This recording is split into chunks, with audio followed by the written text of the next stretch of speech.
नमस्कार मित्रांनो, ज्यावेळेस आपण वाक्य लिहितो त्यावेळेस वाक्याची सुरुवात कॅपिटल अक्षरनी करतो आणि वाक्यामध्ये अनेक प्रकारची चिन्ह वापरतो. कोणती चिन्ह आहेत बरं ते?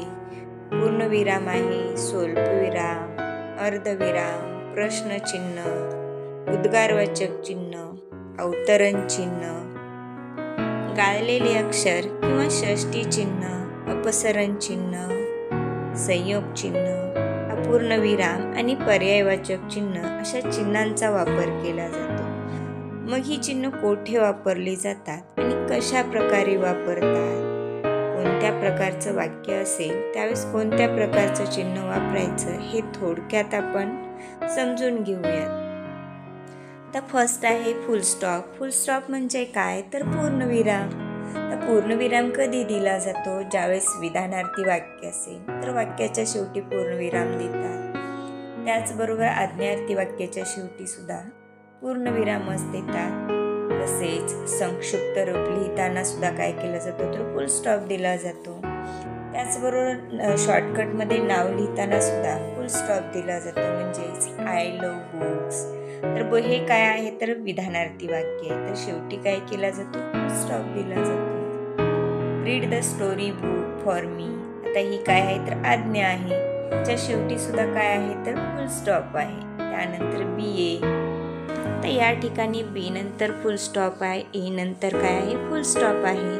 त्याचबरोबर एम बी असेल, यू के किंवा एम फिल असेल तर काय केला जातो? फुल स्टॉप दिला जातो. त्याचबरोबर जर एखाद्याचं नाव आपण शॉर्टकटमध्ये लिहित असेल, आरबी माने, यस सोलंकर, म्हणजे पहिल्या शॉर्टकट नावापूर्वी काय केला जातो? फुल स्टॉप दिला जातो.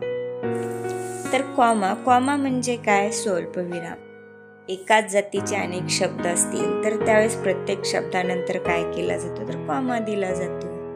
किंवा एकाच वाक्यात ते शब्द आले असतील तरी सुद्धा काय केला जातो? कॉमा दिला जातो. ज्यावेळेस आपण येस नो टाईप क्वेश्चन्स लिहितो त्या क्वेश्चन्समध्ये प्रश्न चिन्ह देण्याच्या अगोदर काय केला जातो? कॉमा लिहिला जातो. त्यानंतर जर एखादी संख्या मोठी असेल, ज्यावेळेस 5 अंकी संख्या असेल किंवा 6 अंकी संख्या असेल तर त्यावेळेस आपण काय करतो? कॉमा देतो. तर उदाहरण बघायला गेलं तर we have a hen, car, a book, cow, house and some lands. तर आता या ठिकाणी बघा काल नंतर कॉमा दिला आहे, हेन नंतर कॉमा दिलेला आहे, अ बुल नंतर कॉमा आहे, अ काऊ नंतर कॉमा आहे, अ हाऊस नंतर, म्हणजे प्रत्येक शब्दानंतर काय केलंय? कॉमा दिलेला आहे. तर नेक्स्ट बघा Ajay, Aman, Santosh, Abhijit, Shahid, Deepa and Sarita are best friend. तर या ठिकाणी प्रत्येक नावानंतर काय केलेलं आहे तर कॉमा दिलेला आहे. त्याचबरोबर यस, आय लाईक रीड, म्हणजे यस नंतर सुद्धा काय आहे तर कॉमा आहे. त्यानंतर नो, नॉट व्हेरी मच. आता या ठिकाणी नो नंतर कॉमा आहे. त्याचबरोबर ज्यावेळेस संख्या लिहितो 10,000, 10 नंतर कॉमा दिलेले, प्रत्येक संख्या लिहिताना काय केलं जातो? कॉमा दिला जातो. तर नेक्स्ट आहे सेमीकोलन. सेमीकोलन म्हणजे काय तर अर्धविराम. ज्यावेळेस दोन मुख्य वाक्य वेगळी करायची असतात त्यावेळेस सेमीकोलनचा वापर करतात. किंवा for, therefore, else, otherwise यासारख्या शब्दांनी जोडलेली जर वाक्य वेगळी करायची असतील तर त्यावेळेस सेमीकोलनचा वापर करतात. उदाहरण बघायला गेलं तर I want to complete my work now, I will meet you tomorrow. Next, the king was a kind, generous and help person, everyone love him. तर या वाक्यामध्ये काय केलेलं आहे? जे दोन मुख्य वाक्य आहेत ते वाक्य वेगळं करण्यासाठी काय केलेलं आहे? सेमीकोलनचा वापर केलेला आहे. तर पहिलं जे वाक्य आहे I want to complete my work now, मी आत्ताच माझं वर्क काय केलेलं आहे तर कम्प्लीट केलेलं आहे. आणि त्याच्या पुढे I will meet you tomorrow, तर मी आता काय करेल? तुला उद्या भेटेल. तर पुढचं आहे ते क्वेश्चन मार्क. क्वेश्चन मार्क म्हणजे काय? प्रश्नचिन्ह. तर प्रश्नचिन्हाचा वापर कुठे केला जातो तर प्रश्न विचारल्यानंतर वाक्याच्या शेवटी प्रश्नचिन्हाचा वापर करतात. उदाहरण पाहायला गेलं तर what is your name, do you enjoy your work, how are you, can you answer this question. तर या प्रत्येक वाक्याच्या शेवटी काय दिलेलं आहे तर क्वेश्चन मार्क दिलेला आहे, कारण ही वाक्य काय आहेत तर प्रश्नार्थक वाक्य आहेत. प्रश्न विचारण्यासाठी क्वेश्चन मार्कचा काय केला जातो वापर केला जातो. एक्सक्लामेशन मार्क म्हणजे काय तर उद्गारवाचक चिन्ह. तर उद्गारवाचक चिन्हाचा वापर कुठे केला जातो, केवळ प्रयोगी अव्यय असेल किंवा उद्गारवाचक वाक्य असेल किंवा शब्दसमूह यांच्या शेवटी उद्गारवाचक चिन्ह देतात. तर एक्झाम्पल जर बघायला गेलं तर हाऊ नाईस म्हणजे किती छान आहे, what fun, oh don't panic Ajay, God bless me. अशा वाक्यांच्या शेवटी उद्गारवाचक चिन्हाचा वापर केला जातो. नेक्स्ट इन्व्हर्टेड कॉमा म्हणजेच काय तर अवतरण चिन्ह. तर अवतरण चिन्ह हे दोन प्रकारचे असतात. एक आपण म्हणतो एकेरी अवतरण चिन्ह आणि दुहेरी अवतरण चिन्ह. तर अवतरण चिन्हाचा उपयोग कधी केला जातो तर एखाद्या व्यक्तीचे बोलणे जसेच्या तसे जर दुसऱ्याला सांगावायचे असेल तर त्यावेळेस म्हणजेच प्रत्यक्ष कथन करताना अवतरण चिन्ह वापरले जाते. तर एक्झाम्पल बघायला गेलं तर you are kind man said Ram, she asked did you get punished in school, तर I have an idea sorry. तर ह्याच्यामध्ये काय आहे तर प्रत्यक्ष कथन केलेलं आहे. त्यामुळं तर ही जी वाक्य आहेत ती डबल इन्व्हर्टेड कॉम्यामध्ये लिहिलेली आहेत, म्हणजेच अवतरण चिन्हात लिहिलेली आहेत. तर डॅश डॅश म्हणजे काय अपसरण चिन्ह. तर अपसरण चिन्हाचा वापर वाक्यामध्ये जे गाळलेले शब्द असतात ते दर्शवण्यासाठी किंवा जर वाक्यामध्ये अचानक बदल झाला तर तो बदल दर्शवण्यासाठी अपसरण चिन्हाचा वापर केला जातो. जर एक्झाम्पल बघायला गेलो आपण तर आय लिव्ह लातूर. आता लिव्ह आणि लातूरच्या मध्ये काय आहे तर डॅश आहे.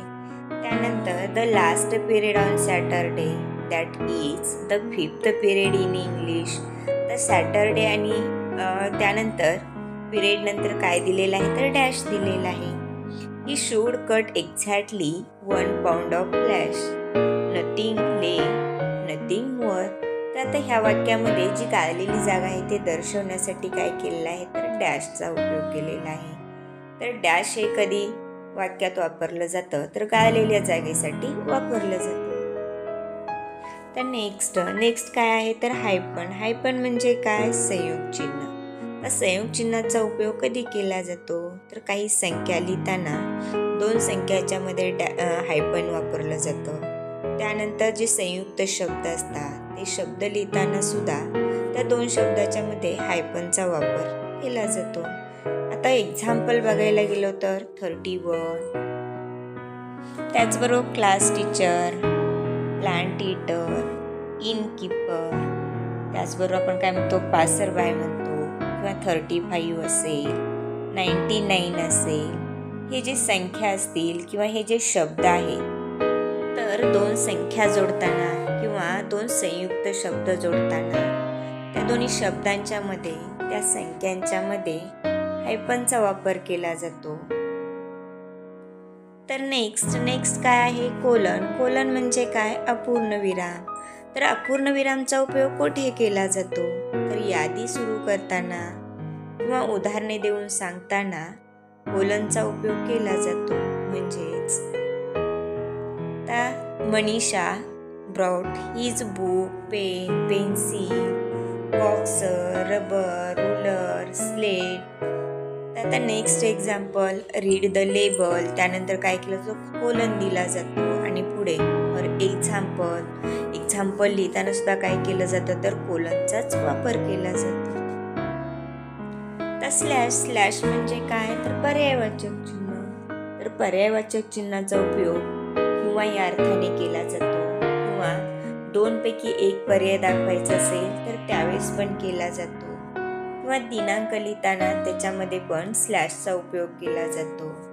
त्याचबरोबर जे अपूर्णांक असतात अपूर्णांकाची संख्या लिहिताना सुद्धा स्लॅशचा उपयोग केला जातो. आता एक्झाम्पल जर बघायला गेलं तर some verbs need an object किंवा ऑब्जेक्ट्स म्हणतो आपण. आता ऑब्जेक्ट आणि ऑब्जेक्ट्सच्या मध्ये काय केलेलं आहे तर स्लॅश वापरलेला आहे.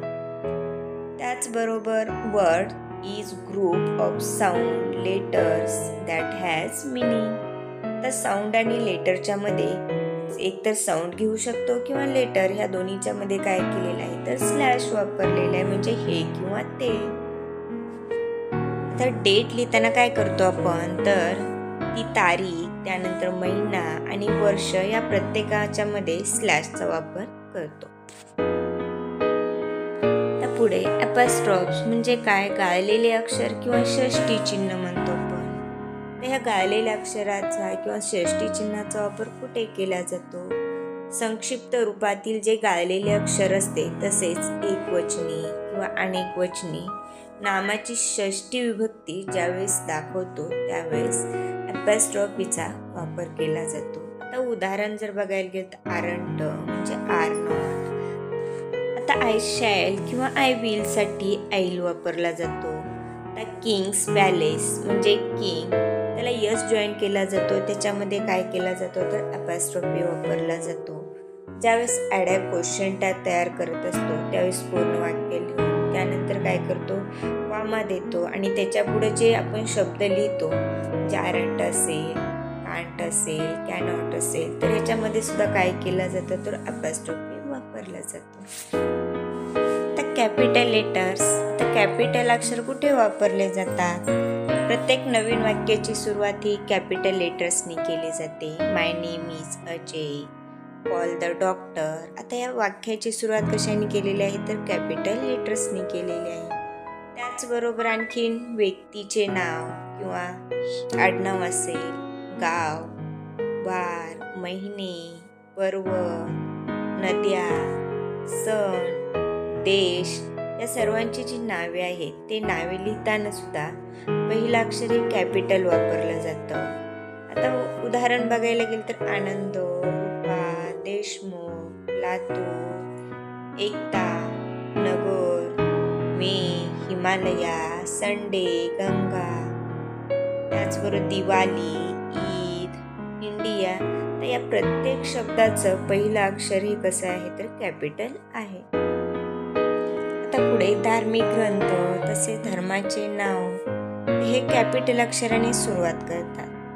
तर रामायणा, बायबल, कुराण, हिंदू, इस्लाम, ख्रिश्चन हे जे शब्द आहेत त्या प्रत्येक शब्दाची सुरुवात ही कॅपिटल अक्षरानेच होते. त्याचबरोबर कवितेतील जे प्रत्येक नवीन ओळ असते त्या प्रत्येक नवीन ओळीची सुरुवात ही कॅपिटल अक्षरानेच होते. Example, here you are ready to play, get the colours, get the spray, let celebrates Holi till the end of day. तर या प्रत्येक ओळीचं पहिलं जे अक्षर आहे ते अक्षर कसं आहे तर कॅपिटल लिहिलेलं आहे. तर अवतरण चिन्हातील वाक्याची सुरुवात ही नेहमी काय केली जाते कॅपिटल अक्षरानेच केली जाते. त्याचबरोबर एक्झाम्पल जर बघायचं म्हटलं तर they said don't give up hope soon, she said there no other class like your. त्याचवर पुढे आय हे सर्वनाम मी या अर्थाने वाक्यात कोठेही आल्यास ते कॅपिटल लिहावे. तर example, just no I say there to crying. त्यानंतर Namita and I play chess, तर she said I have favour. तर वाक्यात आलेला जो आय आहे तो प्रत्येक ठिकाणी कॅपिटल लिहिलेला आहे. थँक्यू. जर तुम्हाला माझा व्हिडिओ आवडला असेल तर व्हिडिओला लाईक करा, सबस्क्राईब करा आणि बाजूचे बेल आयकॉन प्रेस करा, म्हणजे नवीन व्हिडिओ आला की नोटिफिकेशन मिळेल.